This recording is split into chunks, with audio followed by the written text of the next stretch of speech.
Okay, so hello and welcome, ladies and gentlemen, to OWASP Algiers chapter. Today's webinar session on an exclusive, let's say, subject on multi-level crisis simulation, featuring none other than Jose Julian, a cybersecurity manager at EY. Julian will walk us through the intricacies of crisis simulation, leveraging his proficiency and expertise in conducting role plays, tabletop exercises, and so on. These simulations are pivotal in fortifying organizations against, cyber threats, enhancing response strategies, business continuity, resiliency, and so on. So welcome, Julian, and welcome, everyone. Back over to you. Thanks a lot for the introduction, and thanks everyone for being here, especially for the chapter for allowing me to share this time with everyone.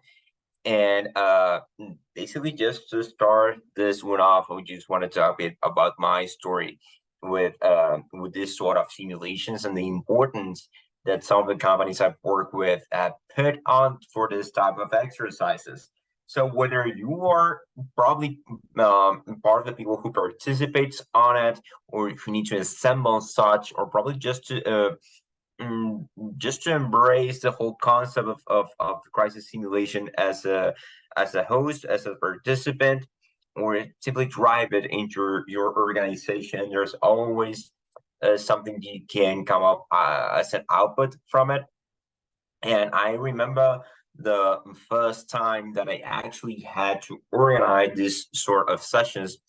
I was wondering what can be the main driver for actually assembling this sort of simulations. It's not easy the first time you need to engage on it. Even if you're designing it, if you're the main stakeholder or just sponsoring the whole thing, you know it conceptually, but sometimes it's hard to ground this. So in this sense, and while everyone's keep joining, we had a question put in the poll for you guys to just to double think, just to guys to make you think, in case that you actually need to define a scenario for a crisis simulation, and you are telling, okay, this is what we need to do, and just in case, this is our procedure. This is the internal procedure that we have in order to follow in case of a crisis. Are you giving that as an input? Will you solely and strictly rely on using said procedure to actually challenge that procedure with your design? I encourage everyone just to think on it. Probably you can share your thoughts in the chat, and if the questions is not clear, you're given the opportunity to design the scenario for a crisis simulation, and also you're given the protocols. Would you think on the scenario solely to challenge the protocol? Yes, no, why? What would be your main concerns? And so while you're thinking on it, I'm gonna give you my perspective on what I've lived through it the first time with the science touch. We were given obviously the crisis protocol, and I needed to design the whole scenario. You need to think of a fictional scenario. In this case, was a tabletop that we needed to run to challenge this. And I was going chapter by chapter in the scenario. I was following different let's say guidelines and perspective. I mostly focused my my drills and my scenarios in NIST 800 as a standard, but I was very standard oriented, and I was taking chapter by chapter and linking it to the very details of my scenario. At the end, I felt like, okay, I did the best I could the first time I was trying to develop this. However, when we come to the tabletop, a lot of things happened, and even if it was kind of a finely tuned scenario, a lot of unexpected happened, because you need to factor in the fact that you're working with people that their role in a crisis committee is not something they do every day. They just do it in case of a crisis, in case of an emergency. So this probably is one of the most relevant aspect of why you should as a company take the crisis simulations into consideration is because the main roles, the main stakeholders, those who are responsible to providing a swift and a specific answer to such crisis, they're not doing that on an everyday basis. They have other worries, other responsibilities, and all of that is just written on paper. So yes, the paper and the crisis protocol brings light and sheds light into what you need to do. However, is not what the primary stakeholders or the ones who are orchestrating an attack will think of. They will just try to exploit whatever your vulnerability is. Will try to go as for the maximum damages possible, whether you have considered that on a piece of paper or not. So it depends. And there are various strategies to this, and I will delve into the details of it and how do you structure and how do you compose a crisis simulation scenario. So in that sense, you probably would first need to think on an approach. On what elements do you consider in a simulation approach in order for you to tailor it, in order for you to develop it, and create an engaging story. Okay, so as mentioned, it should be a tailored and suitable scenario. Both things seems like very cliche words to use, but it has some sort of element of importance to it. Do you need to think whether you are a consultant who are developing this, you're developing this within your organization, understand the organization, understand the sector, understand what are the internal elements that are composing it that may cause damage in a case of a crisis, because you want to recreate a crisis, not just some everyday problem that you need to solve. It's a crisis. Okay, so that's important. So it must be a scenario that's suitable for the organization. That still may come with some challenges, and I will talk about it later. And also, if you have faced anything on this sense, or if you are actually working on developing this for your organization, please feel free to ask your questions, or you participate in the chat box, or you can unmute yourself. I don't like this to be a monologue. I'm obviously happy to share my experiences, but I will try to bring as much to the table as I can. And if this is also tailored based on your experiences and your questions, the matter.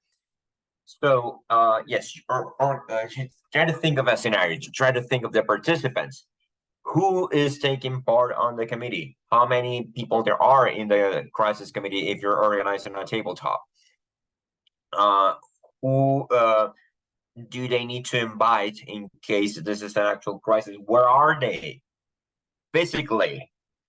Are they in the same office? Are they just a branch with a multinational structure? Are they in different cities? How do they communicate in case a crisis happens? Do they have a WhatsApp group? Do they, I don't know, have a Teams channel? Those everyone have their number, they have a burner for this, I don't know. So all these elements are relevant for you to actually organize this sort of scenario. Why? Because you will try to make it realistic, although quite improbable at the same time. This is a difficult concept to digest, but I will get to it. So a realistic scenario, but however difficult to actually to materialize. So realistic in the sense that you're considering, as I mentioned, the activity of the business, the stakeholders, their weight of getting them reach into the committee, and also you need to think that even this will be a simulation where you give them a lot of input, it should be a guided crisis simulation. So you can't just leave them by their own, because there are a lot of factors. Yes, you want to check the way that they will respond to things. But there's also an important fact. Are they understanding the inputs, the injects, as we call them, that you're giving them? Are they losing their track a bit?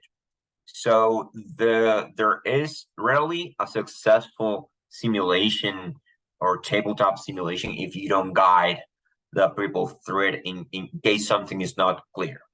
With technical simulations, is very straightforward, okay, because you just only deploy a tool that will target specific assets, and then the response of your technology to your payloads will be your output. That's very straightforward, unless you're actually checking for some response from the crisis response team.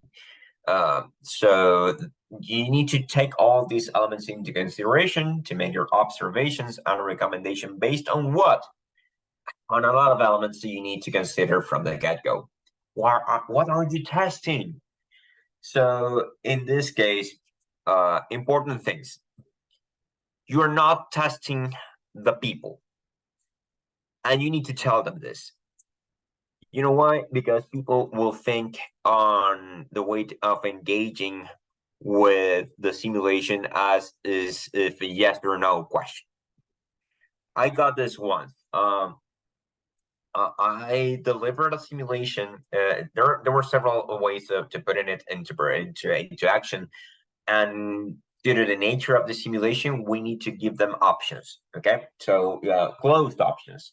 So we put a scenario, and you gave closed options to the participants to reply, and they were so worried to actually think on the way of wrong or right answer that usually conditions a lot, and they hinder a lot the way of thinking while just trying to think on right or wrong, and that's very hard for it to evaluate on a real situation.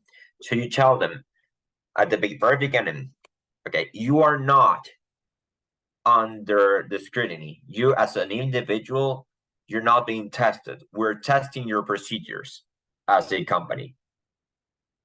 If you didn't have enough tools at your hand or your disposal to be able to solve this efficiently, we don't think this is a you problem. We think this is probably an organizational problem. If you don't have the means necessary to make the right decisions, then this is what we should change. We don't need to change you. So happened a lot, a couple of times that we need to explain that. And also, another thing I did a lot when tailoring the scenario. When you deliver, probably you will check it with some stakeholder, and they may say something like, "Okay, but you put in this event, you put in that event. That's highly unlikely to occur. That's not common. It's I don't know. We think it's very unlikely. Do not give them many chances to actually to discuss the events. To tell them it is what it is. We're trying to put you in a situation that is so difficult, so unlikely for you to live as a company that it actually causes a crisis. Otherwise, it will be just another day in the office with a bit more work.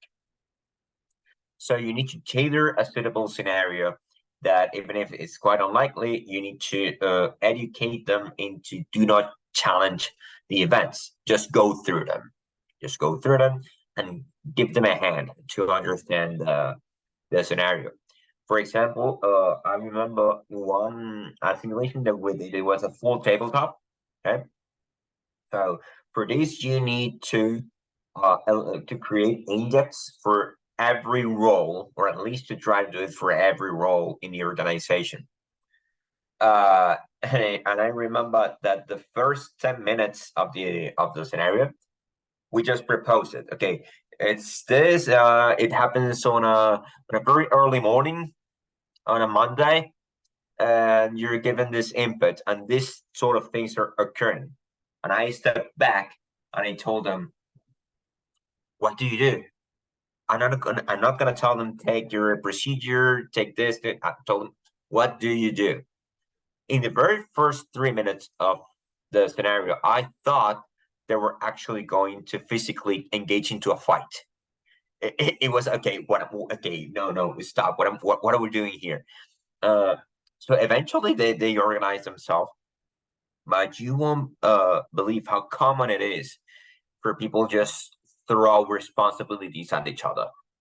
Okay, do not tell me to do this. This is your thing. No, how it's gonna be my thing? It is my thing because it happened a few months ago, and then you did, and they start arguing about things until somebody came in and said, "Guys, we need to solve this issue."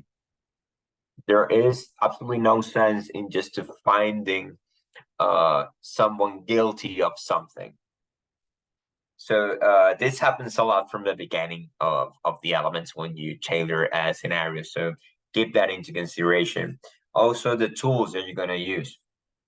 For this, it's completely up to the organization, the facilitator, what tools are you going to use. We have used a bit of everything. Me personally, it depends on whether you know or you don't know who is going to be there. When I get a custom scenario for just a single organization, we use tools that can replicate the desktop of different stakeholders. That you just give them a link, and in this tool, you can receive simulated emails or Teams messages, or you can check things on Twitter or X, as it's called now, or in the news, and we will give them a timeline of things that are occurring just for their role in the organization or in the crisis committee. Or if you don't know it, because we have done this on a national level as well, so you get a lot of undisclosed attendees. In this case, you will try to provide a single view. You also need to think whether it's going to be closed answer or open answered. It depends on the way they're going to measure the controls or the way that they act, given a specific input that you give them. So it must depend a lot whether you know or you don't know who is going to be involved in it. And we're going back to the scenario. How do you structure it? How do you create a scenario for a simulation? So if it is a cybersecurity simulation, an IT crisis simulation, just gonna give you guys an example. You can do it from a risk-based perspective. Do not think, please, on the protocol. The protocol is nice to have, but the bad guys, they don't know their target's protocol, and they don't care, to be honest. So you try to think from I'm facing here some trending IT risks that could take into consideration. Could be trending cybersecurity risk, could be trending physical security risk or nature. There are a lot of things that could happen. And try to think whether what as an organization what they're exposed to. So in one case, what we needed to do it at a national level, the national agency that was overseeing the exercise, they told us, okay, this is a report of the top 5 or 6 risks that our organization at a national widespread level are exposed to. So obviously what we did was designing scenarios that are matching those possible risks, and we try to develop the worst case scenario for each. You try to be somewhat realistic, but also you try to be as widespread as again to create more damage. You can think on physical security. You can tackle OT. You can try to tackle IT. Obviously, you're gonna depend on your organization. Okay, and at this, before I jump into another element of designing and delivering these sort of exercises, please feel free if anyone has a question about the design or how to select a topic for actually driving a simulation. As said before, please feel free to put it into the chat or to unmute yourself. You don't have to be shy for it. On the other hand, how do you ultimately go for a specific risk or a specific scenario? Then again, identify what could cause the most damage to the organization, or just agree with the internal stakeholder and main sponsor of the scenario about what you want to test. For example, we had a company that worked with us, and they told us, yes, you can create this cybersecurity scenario. However, we want to test our IT emergency recovery capabilities. So make sure you target our IT and also our communication, because we are an international team, and the members of our crisis community are distributed within different countries. They don't speak the same languages. So yes, we want to target our procedures, but we mostly want to challenge our communication capabilities as an organization in case of a crisis. So that brings a different element for you to actually elaborate a scenario. So things that we have to think of.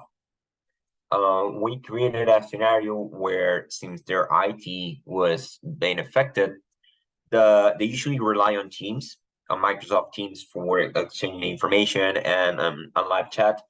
In our scenario, Teams stopped working, just like that. Yes, you're facing an overall cybersecurity crisis. There are a lot of things regarding confidentiality of information and availability of information in the systems, but now your main communication tool is unavailable. And so you had to put on an international teams together in order to solve this, but they can't use their main go-to tool to communicate amongst each other. So that's a risk that they were facing.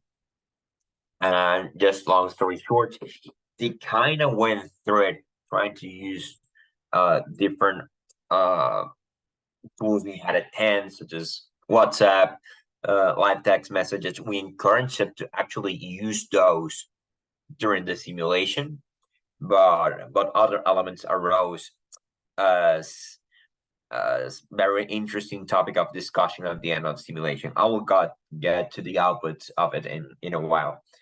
But as you can see, this is something you can agree with your stakeholders internally. If you're the one developing this, try to understand the objective. That's the bottom line, what I wanted to say. What's the objective of your simulation? If it's just to test everything, okay, you test everything, but try to have a focal point. Try to have a focal point of communication, of knowledge of the procedures and guidelines. Try to understand whether the people have information at hand, or you're trying to test whether they know where to find this information. I had another case as such. Just to tell another short story, this company told us, okay, we actually train them every 6 months or so, and we are unsure whether they're actually paying attention in their training. I know they're all very knowledgeable people, but we also know they're pretty busy. And actually train them into something that may or may not happen, you have this risk that they may or not be paying attention. So they told us, Jose, we're gonna give you our manuals, we're gonna give you our guidelines, our procedures, but we're not gonna tell you as a facilitator to encourage them to use it. They should know. But you should tell them, okay, probably there's something to face this situation that's written in your procedure. You tell them that verbally even. But it must be up to them to understand. Okay, is this on a share folder? Is this just in my cabinet underneath my desk? Is this written in the room where we usually meet for these committees? Do we have a room for conducting these committees? So that was another thing. They told me they wanted to put that into the test. So one of the elements we had to evaluate as a control was, do the participants or do the crisis committee stakeholders knows what the information to actually go through this scenario is located. Some of them knew it, some of them had no idea of the existence of it. Some of them knew where to find it, but not how to navigate throughout the document. That was one of the objectives of the simulation alongside the whole crisis scenario.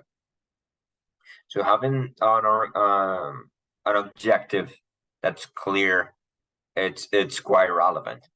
So in the meanwhile, before I jump to another relevant chapter, I'm gonna stop for a second and also take you guys for reflection on this and ask you are there any question or experiences? I don't know if you guys have already went through it.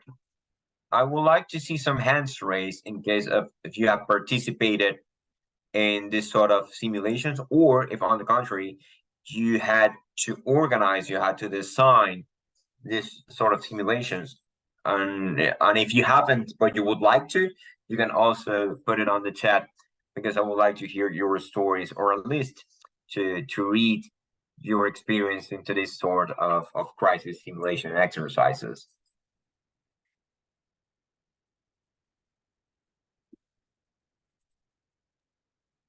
Okay, Julian, here you go. You do have a comment Yeah. from Wissam saying, within the company, is it permissible for the cyber team to conduct a crisis simulation without informing the administrator, as an example of a vulnerable server, like an asset owner, for example, to prepare them for potential external downtime? What are your thoughts about that? Awesome. That's an awesome question, Wissam. That, as I told you, it depends a lot on the objective. What's the objective of your simulation?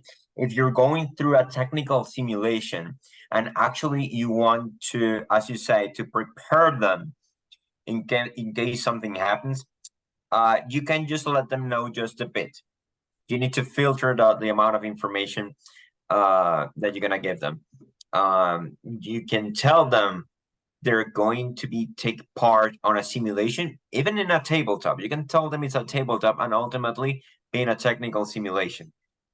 If that's your objective, if your objective is to check your technical controls over a specific amount of downtime, you should just warn them that something may happen, or on the contrary, just to run the exercise.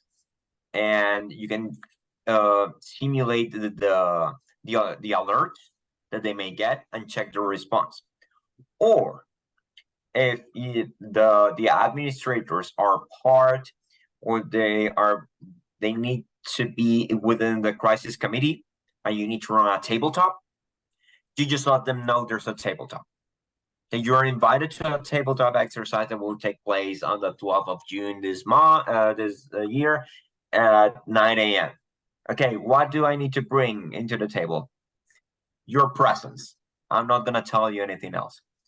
So awesome question, Ms. Ambed, but the main point here, what's the objective of the simulation? That's again, are we testing the capabilities of us to recovering from a downtime, or to communicate internally? And if the option is the first, I encourage you not to tell them too much. Make sure that obviously you put them into trainings, that you give them the information, because you cannot put them into the test of something you had not prepared them for.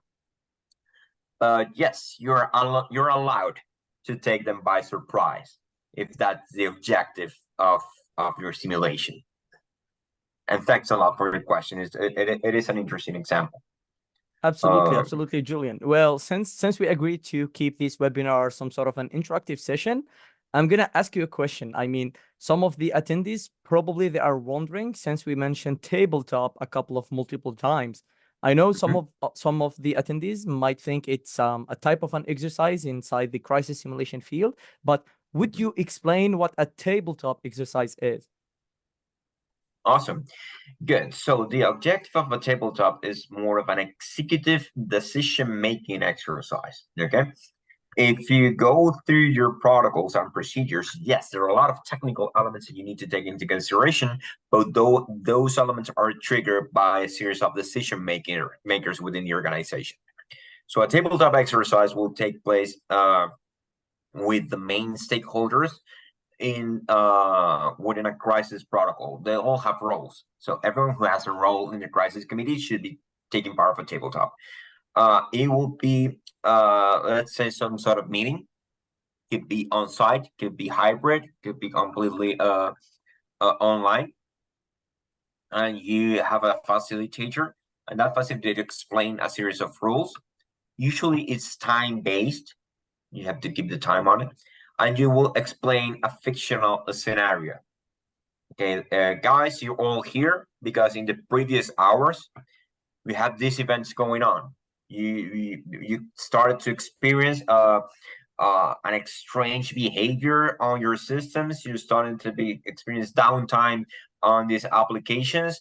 It seems to be that people are not being able to access these elements. You have encrypted information appearing all over your employees' desktop, and there's something's going on. And you give them context, and then you just guide them through these events, and they need to take decisions. Ultimately, that's the goal of a tabletop. Obviously, you can customize based on the objective, but a tabletop simulation, it will have that dynamic. You can use different tools. You can do it as simple as having a PowerPoint, or you can use more sophisticated tools. As I told you, I've used tools that replicate a desktop. You get fake messages and you interact with them. But ultimately, what you test is their decision-making capabilities and whether they have enough resources to tackle and to navigate a series of situations. Usually, as I told you, it's time-based, and every now and then you put new events. We call them injects. You inject a new event into the storyline, but you cannot get too technical. Remember that in those tabletops, you're gonna have probably people from legal, also from architecture, but also from business. And you cannot go like, okay, you have an attacker trying to deploy a DDoS against your external IPs, and then they do this. No, you just explain the consequences. You have people calling your help desk because they cannot access this system. That's an inject. That's something that will happen. Once an event of this nature occurs, you don't know all the technical details. They just explain the consequences to them. So nothing is happening technically. You just inject them with a lot of events, and you record the replies. How did they? What are their decisions? How did they organize themselves as a team in order to do this? Probably in the next slide, I can showcase that a bit better. How does it work for a tabletop? So yes, you trigger an event. As I told you, it can be anything, but you just mention the consequences. For that, you can use as many visual resources as you want.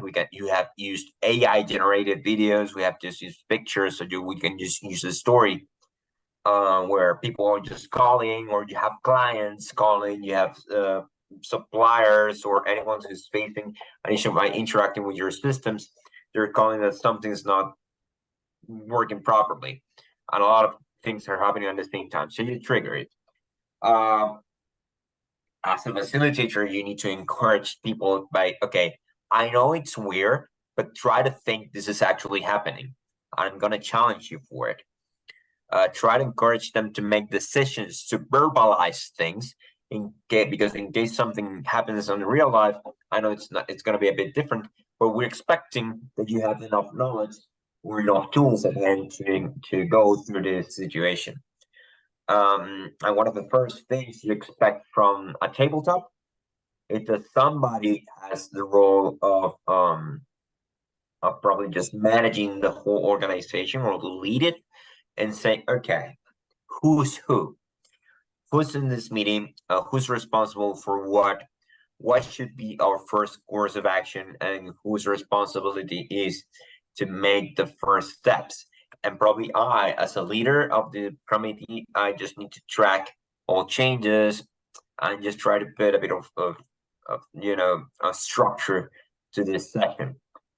and understand that the different scenarios that we're going to give them are very complex, because sometimes you give them a lot of index. You put them index that are affecting, as I told you, IT, that's affecting OT, that's affecting the business, that's affecting the stakeholders, that probably put you into a legal, it's like complex conundrum, because you probably personal data of your employees or your clients are being affected. You need to make sure that the events are properly explained, because it's a tabletop. Since they're not happening in real life, you're just putting a slide there. You need to make sure that they are understanding what's going on, and then they should be feel free to escalate things, to say, "Hey, I'm gonna call this person in order to solve this issue."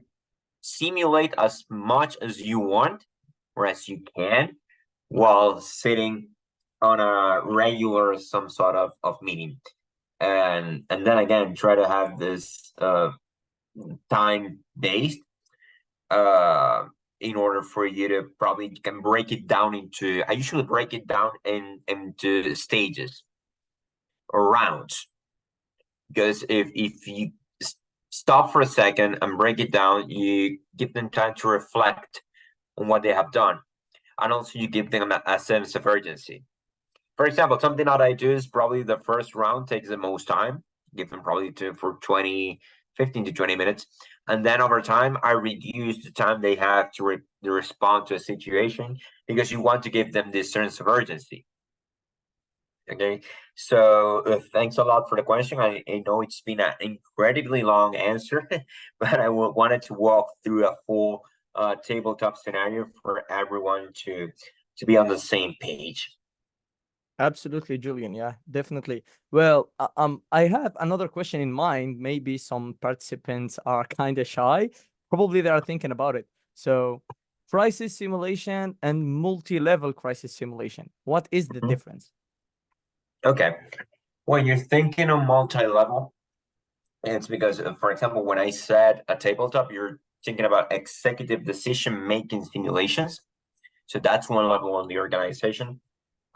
Then you can have technical simulations when you involve another departments within the organization, such as your security operations center, whether you have a threat intelligence team, you have probably incident response team within the organization. You want to make them involved from a more technical point of view. In that sense, the tools and the way of delivering the simulation is different. Okay, and it's targeting different levels of the organization. Probably if you go for a very technical simulation where you want to involve your incident response team, your threat intelligence, threat hunting team, uh, or your defensive security team, probably you don't need the executive part of the organization to take part on that, because you're testing different controls. Also, if you want to involve the rest of users within the organization, that's at the user level simulation. For that, the most common practice probably is when you get those phishing campaigns. They're not falling to the spectrum of a crisis simulation, but still, that's another level that you consider user level simulated events. As I told you, that's where mostly phishing campaigns come into practice. But yeah, that will be the main concept. So if you're engaging with an organization, or your organization is thinking on a multi-level simulation, you need to think on different approaches. There is a product for every consumer. So there is a type of simulation for every level.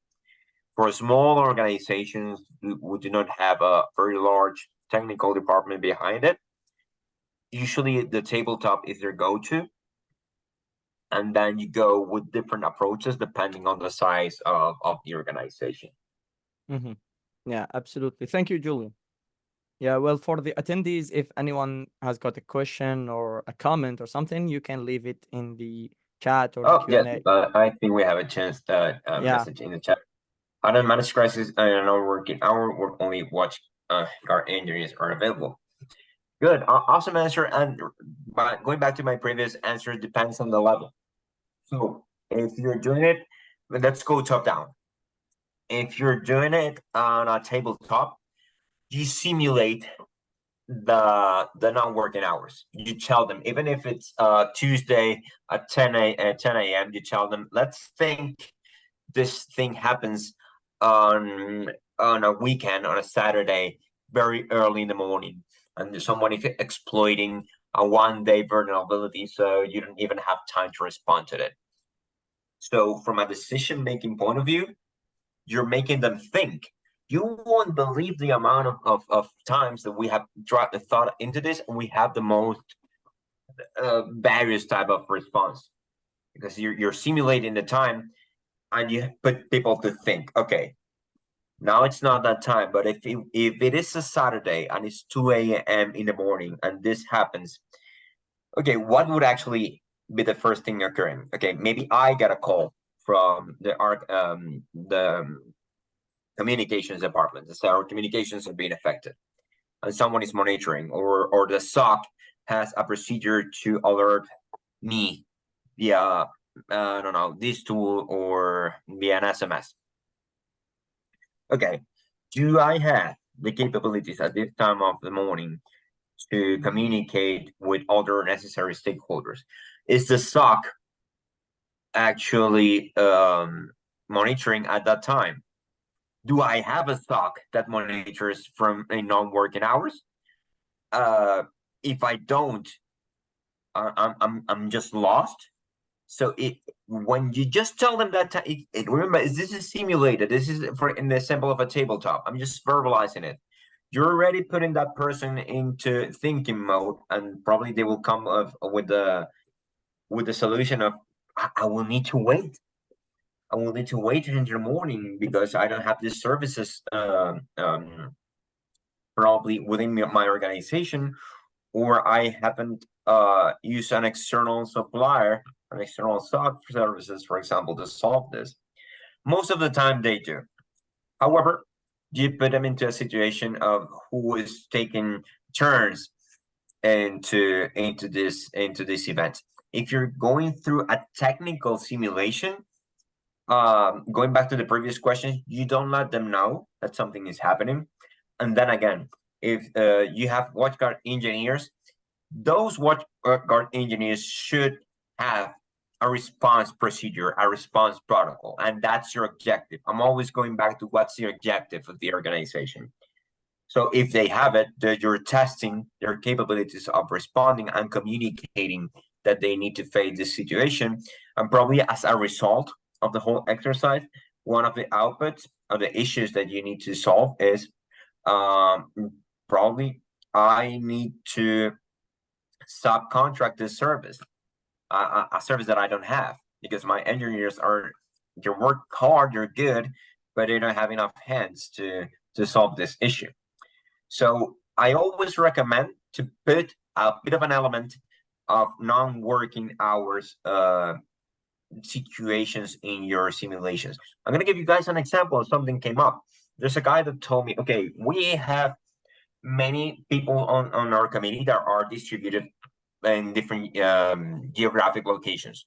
They will have to travel to our main headquarters to solve this issue. In this issue, the scenario that put them took about 3 to 4 days of worst crisis that you can imagine. So there's people who are not sleeping well. There's people who are not in their own town. They need to travel and they need to stay in a hotel. And one of the conclusion was, okay, who's responsible for all of these things, for paying hotels for people who has to travel here? That probably it's not that hard. But what about overtime? Are we compensating them for their overtime? Do we have a shift? Because if you, as part of the committee, being technical or not, you need to do a lot of hours, your capabilities to respond effectively to the crisis will be hindered. You won't be performing as good if you're sleepy. So do we have a backup plan? If this person is on only a single point of failure, or is someone else be there to replace this person? It brought a lot of interesting conversations that were not part of the initial expected responses, but they were important for that organization. How another question is how we can define roles and responsibilities within a crisis simulation. That should be written somewhere. That's one of the things you need to start off by the very design, not at the beginning of the session. By the design phase, you should ask the organization, do you have this? If you don't, then you need to sit down before even thinking of doing a crisis simulation exercise. You should sit down with the main stakeholders of the organization and thinking about putting up a committee.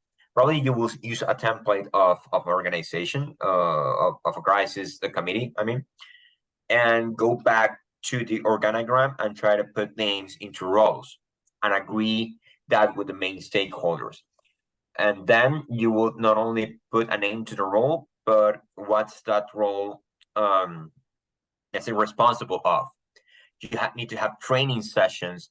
You need to tell them where is this information located. Probably you have to print it on a list, and it's physically in the room when you conduct a crisis board in an actual crisis.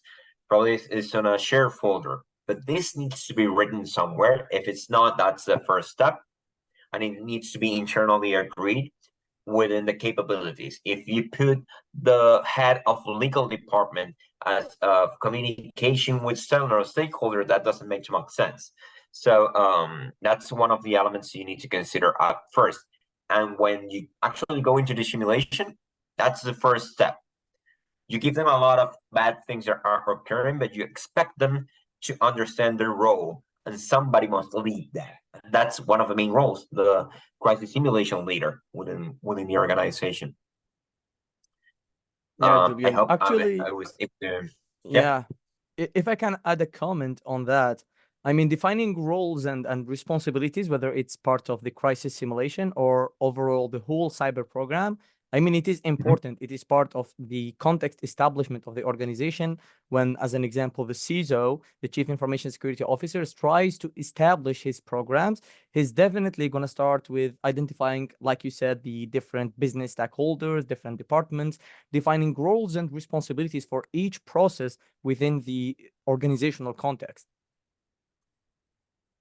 Exactly. So in this sense, what's quite relevant is they must know that they have defined roles and responsibilities, and whether the stakeholders know where to get this information from, and that they actively took part in a session when they told you this is your role in case of a crisis, and in case you forget, this is where you get the information. That's you can't even think of conducting a simulation without roles and responsibilities already being shared and socialized within the organization.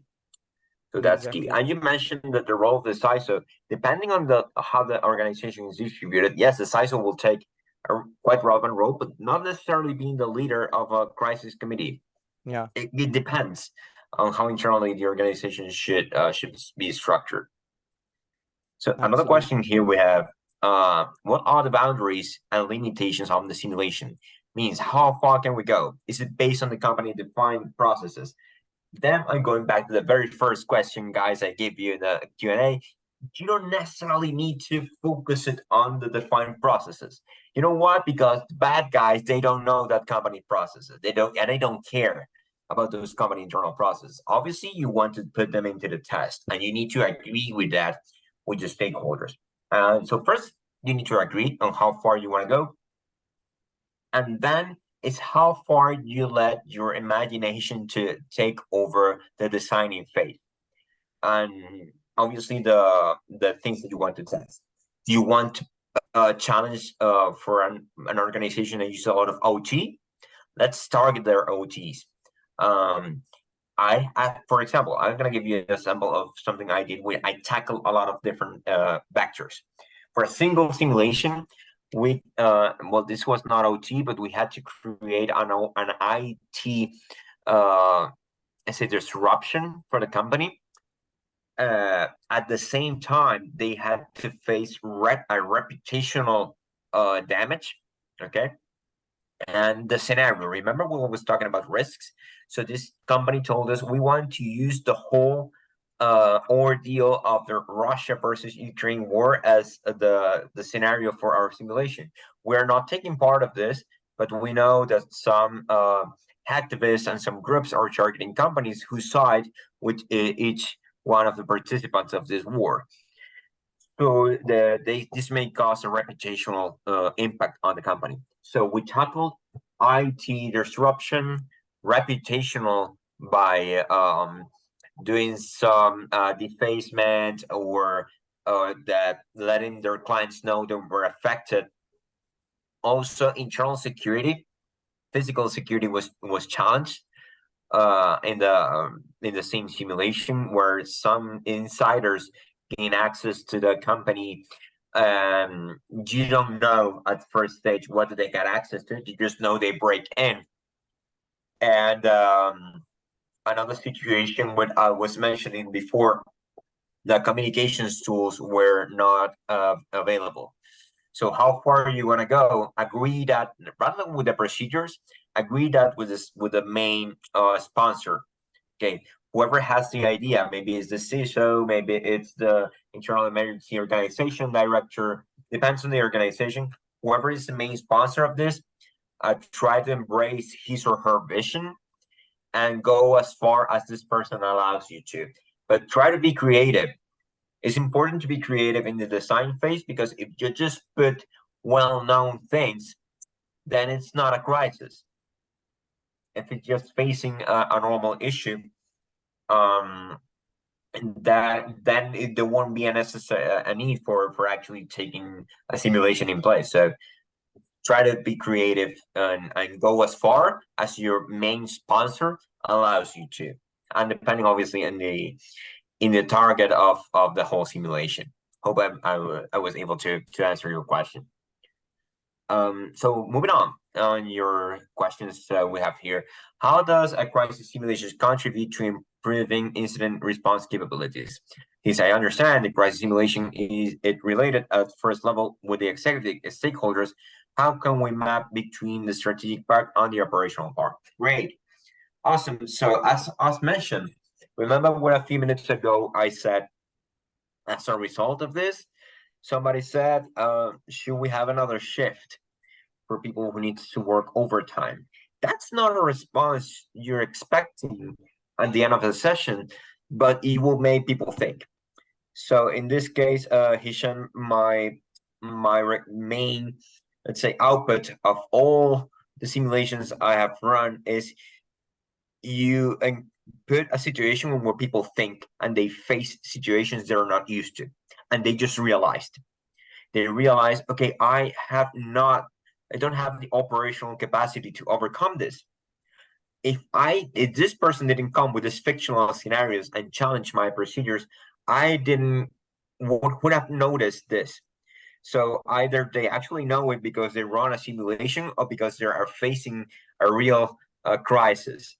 So before, it's better to realize that you're having a gap in your controls, you're having a gap in your security in a simulation than in a real crisis. Because you're gonna force and you're gonna challenge things that are not normal. So in case you're facing, for example, if you're doing an executive simulation and an operational issue comes along, it's probably because the the stakeholder, that person who's responsible for activating the operational tasks, will understand. Okay, I would have liked to do this. If it were for me, I would have done this, but now that I think of it, we don't have the capacity. We don't have the capacity to probably to respond something overnight. Probably one of our let's say issues and recommendations for the future is either we need to hire and train more personnel, which probably we don't have the budget to, but probably we can subcontract this into a third party. Probably I already have a third party, but I need to increase my SLA. Is the SLA that I have with my third party enough?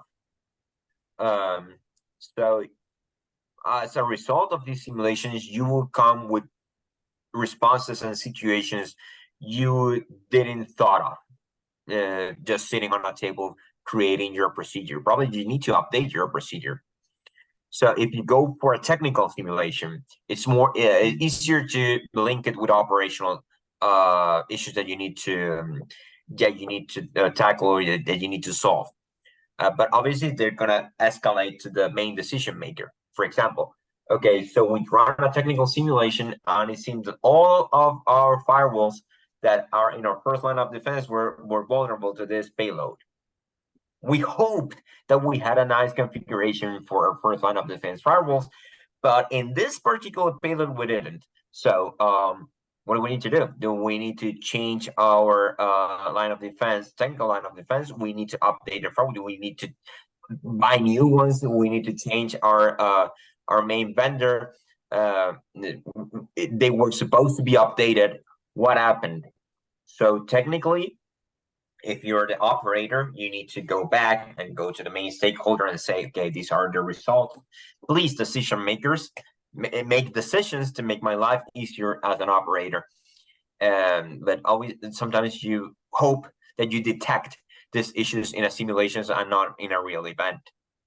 I hope I was able to answer your question. And then Moise is asking how to balance technical investigation, which is requiring a lot of focus, and the crisis community meeting itself.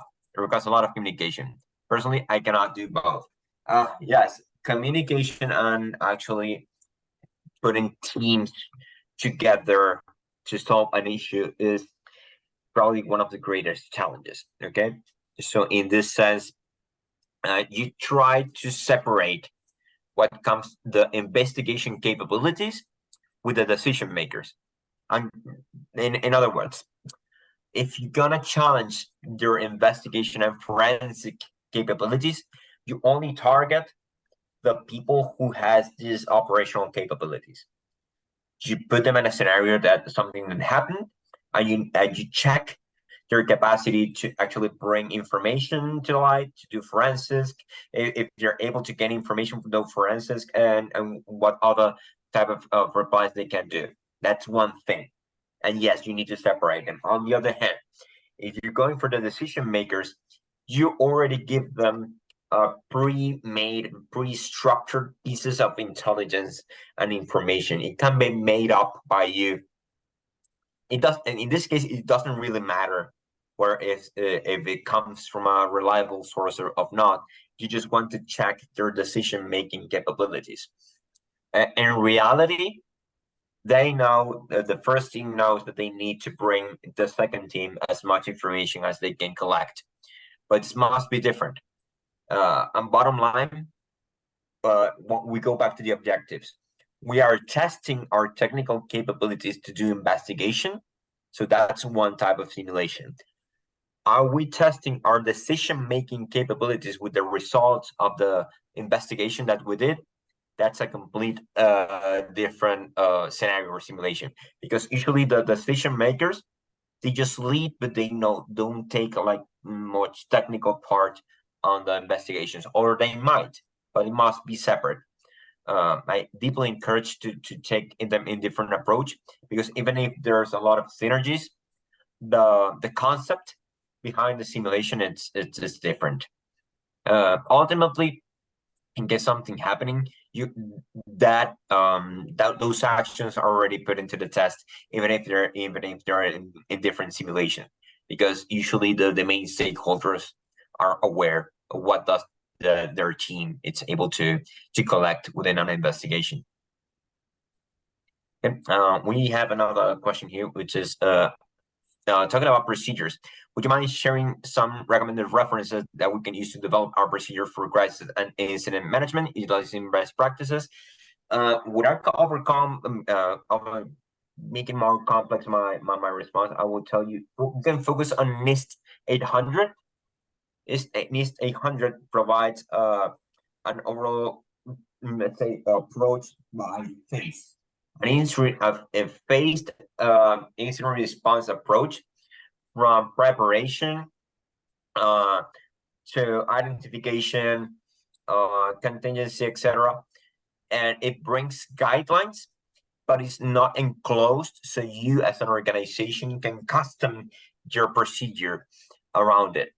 But even when I develop the scenarios, I try to force a bit companies to take decision based on on a on a standard such as NIST 800. That's probably my go-to standard, my best practice to put into the test in this sort of simulation. If you haven't yet developed, or you need to develop this sort of procedures, I deeply encourage you to do it based on NIST. Obviously, there are specific details that you need to take into consideration from an internal communication perspective, and that depends a lot on each organization. But if you don't have anything regarding incident response, go to NIST 800. They will got you covered. There is also yes, yeah, we also have yeah, there is also the ISO standard 22,300, I believe, 61 probably for crisis management. I believe it's useful alongside the special publication that you mentioned from NIST. Exactly. That will help you more for exactly for when it comes to managing decisions within the crisis. Because there are two things: how to manage decisions within the crisis and how to put up the procedure. Creating a combination of both is relevant. Another thing that I also encourage people to take into consideration is internal and external communications. This is another thing we put into the test a lot. If you're a company that utilizes a lot of personal data, for example, let's say a financial institution or an insurance institution, which its main product or its main let's say source of income, let's say, is having people's data, you face a lot of reputational risk. So make sure you put into your procedure external communication elements. Who's responsible to filter information out to the public or internally within the organization? How much do you want to let them know? How are you going to make official, let's say, remarks about how your ongoing investigation? The stakeholders, also mention shareholders. In the case shareholders are worried and the price of actions are just dumping down, that may happen, but you need to stop the bleeding somehow. And internal communications are also quite important. Usually the internal communication is always better handled. Like, hey, in case we have a ransomware, well, we have an internal communication to tell everyone to stop doing whatever they're doing and go home. Okay, that's feasible. But external communication is also relevant. The usage of social media, it seems banal, but it's not. If you're facing reputational damage, your media team must also be on board this sort of events. Probably they don't need to take part in the simulation, but somebody within the crisis simulation must mention them. Somebody must raise the flag and say, I am the one who's picking up the phone and calling the media people, and to raise an official note of that we're facing these issues and on what's the situation. That's another element. So in that case, Julian, I believe we can say that we do have two distinguished roles, like a coordinator and a communicator. Is that right? Mm-hmm. Yes, I mean, they can, until some level, it can be done by the same person. But for example, if someone's a coordinator and it's responsible for communicating with other areas, but it doesn't mean that that's the person that's going out to the public in case it becomes public, that's going to make a statement.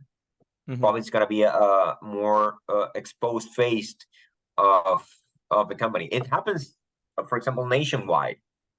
If a nation is being subject to something, that there is a responsible coordinator who will communicate to the communications team for the minister or whatever to make an official statement. So that is, it's not that there are mixed roles, but it depends of how you establish a chain of communication. But the coordinator role is incredibly relevant in terms of not only coordinating teams, but also tracking down the activities. That's important. And if you ever run any sort of simulations and you're not the coordinator, make sure that somebody's taking notes. It can be the coordinator's job. And if this person fails at doing the job, somebody else needs to do it. Because sometimes actions can lead to a dead end and you need to roll back. Therefore, you need to have a clear log of what activities, what actions you took, who did it, what systems were involved, what time that action took place. So it's important somebody takes notes and logs the action, and it can be the coordinator, as you say. And this person also can delegate communication, as you mentioned, but not delegating by improvisation. It must be written in the procedure somewhere. Depends also on the size of the organization. Yeah, absolutely. Yeah. Thank you, Julian. Rather than the sector, because sometimes people wants to focus simulations by sector, because each sector is exposed by different risks. But usually the companies are more alike to each other by size than by sector in case of crisis simulation. Absolutely. Yeah. Okay. Does anyone else has a question or wants to provide a comment? Well, for you, While you're Julian, thinking, yeah, I'm about to ask you actually, concerning the slides, is there anything left or? No. I wanted to stop here. I want to be quick because I wanted to showcase to you guys what are the elements to take into consideration while developing or before actually conducting the simulation, and what takes place through the simulation. And in order not to distract, probably I'll stop sharing. And also I wanted to go to the last part of the simulation, which is the breakdown of the simulation. It is important also for the facilitator, even if it's technical or tabletop, to make sure that everybody understood what happened, to everybody to be on board and say and agree that the decisions that were made were the ones that the facilitator understood that were made. I mean, just to make sure that, like an agile meeting, when you have a scrum master and this person says, okay, this is what was said, because this is what goes into the report. So that goes into the role of the facilitator. And once again, the facilitator must not hold their hands and to tell them how to solve the issue, but make sure that they're understanding the whole scenario of if they're stuck. For example, and in the other exercise I told you guys about, I saw that we're getting stuck fighting on who was responsible for what. Not when it comes to solving, but okay, this happened because of you. At some moment, you have to intervene and let them know, okay, you all guys on the same team. Okay, I'm gonna go back and rephrase what was said and try to think how do we go and solve this as a team, actually. So we have what's the selection criteria for the simulation approach? If it's table talk, walkthrough, full interruption, etc. You need to agree that with the internal sponsor, because it depends on the objective. Once again, what's the objective? For example, if you're the leader of the incident response team and you know for a fact that the rest of the executive members of the organization, they know they have some responsibilities. But probably it's not that they don't take it seriously. It's just that since they don't actually go through these simulations, they don't have they don't take the importance of it. Once again, I don't want to give them the blame. It may happen. They're probably just busy people. You need to run a tabletop because you need to make them engage. You need to check your procedures. Once again, you want to check your protocols and procedures. Make a tabletop to challenge their decision makings. You are not sure about your procedure being accurate. Run a walkthrough. You need to run. I'm not sure if your technical controls are fully in place to overcome any sort of crisis. Run a technical simulation. So it must be aligned with your strategic cybersecurity objectives. So if you don't have a strategy, you can come up with one and try to link your simulations to your objectives. But go back to your objectives, to your cybersecurity strategic plan, and try to check which one matches the best. So if I have a technical gap, I won't run tabletop at the beginning because well, I know probably I'm a small organization. Everyone who's in the crisis committee, they know what they need to do, but we don't have the technical means.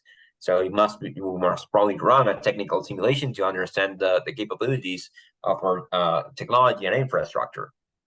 So once again, go back to your objectives and the cybersecurity strategy, and align it with your cybersecurity strategy. Cool. Well, thank you, Julian, for answering these questions. Does anyone else has another question? If so, you gotta take advantage of the opportunity, right? Yes, please go ahead. In the meanwhile, I'm gonna share you guys a couple of stories of things that had occurred while conducting this simulation that were not something that we were expecting, but it was quite useful. For example, going back to the previous question, one of the challenges for this organization was, is our physical infrastructure enough to support the members of our crisis team in case something happens? So we ran a tabletop that I kind of looking at an actual real deal. We met in the crisis room and all of that. We have all the tools, the printouts, everything, as if they were going through a real crisis simulation. And they realized, because they told them, okay, we're going to receive a text message. Whenever you get the message, you need to go to a room. And they rushed from their desk into a room because this simulated crisis was occurring. And they realized this room is on the other side of the building, 3 stories down. We have 2 members of the crisis organization that have walking impediments, and they needed to either go in wheelchairs or use crutches to get to the room. The outputs were not technical, were not from a procedure or a technical procedure perspective. It was probably we need to change the boardroom, the crisis room, where we actually meet in case we need to run over a crisis. So that's an interesting point that you don't even think about when you're developing the exercise, but it was relevant for this company that probably they needed to change the room. In another case, we ran an exercise when we simulated, once again, I told you 3 to 4 days of exercise or of crisis exercise, and they realized that the room they were meeting in, it didn't have any windows. Seems trivial. Seems doesn't affect much, but if think of you as an individual and you're facing a very stressful situation that needs all of your energy and all of your knowledge to solve this problem, and you're faced in a seemingly eternal situation with no notion whether it's daylight or it's nighttime outside, that's psychologically impairing for many of the members of the crisis organization. Once again, seems that is not a big deal, but it might be if it's a long-term crisis and they're stuck in a room with no windows. and that may affect your decision-making capabilities on the long term. So as you can see, even if you have objectives for a simulation, that you will come up with unexpected outcomes on the simulation, and that makes it very, very interesting.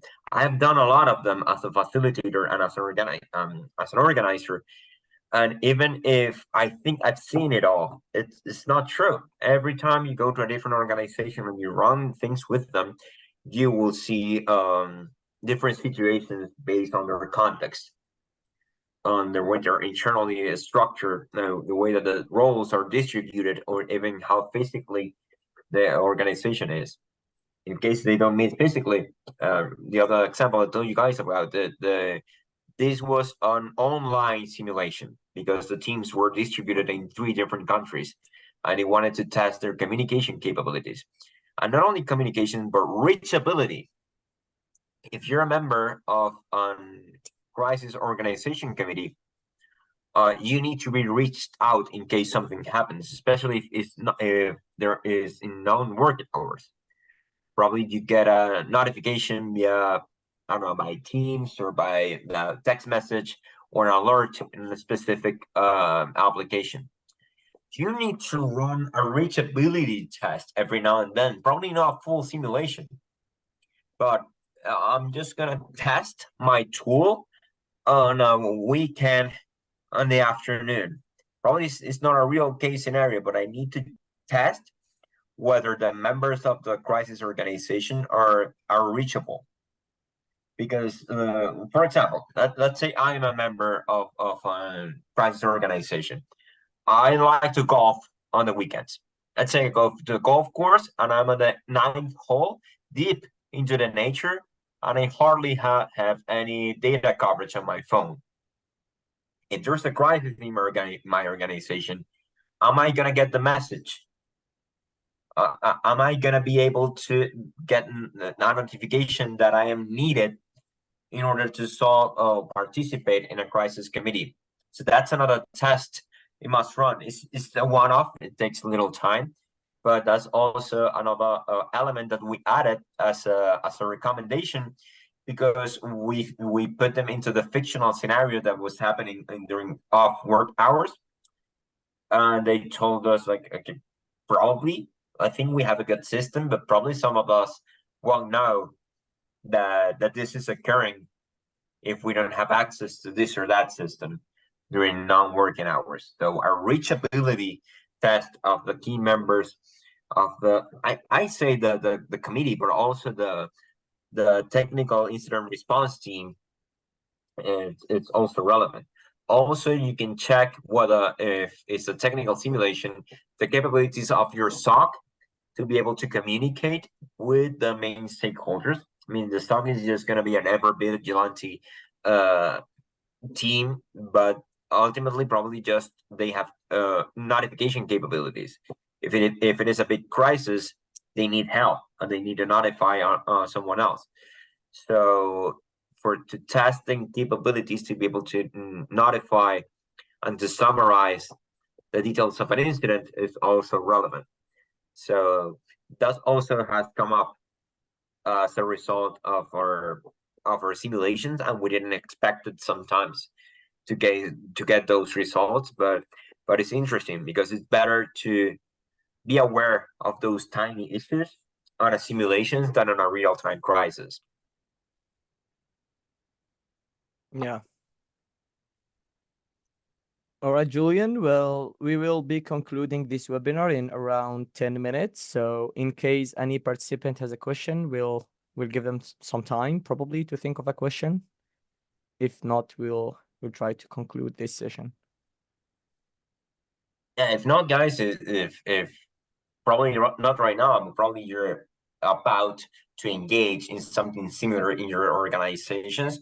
If you have any questions or any inquiries, please feel free to reach me out through LinkedIn. I always tell people I'm just one text message away, regardless of the distance, and I'll be happy to assist you either with my experience or whatever I can to guide you through this. If you are in a position when you can encourage your organization to run this test and you know they're not being done as frequently as they should, please raise your voice. It's better to test these things before an actual incident happens. Make sure you're diversify the type of simulations that you do. Engage with everyone at their own level. That's what we call it, multi-level crisis. Probably, as mentioned, from my user level perspective, probably just a phishing campaign is enough. But don't leave it there. Don't leave it there, because if people fail the phishing campaign, then it becomes another people's problem. And not that other people are already trained and I'm ready to solve those issues, to make sure that you understand the different level of your organization and the level of engagement they have in case a crisis actually occurs.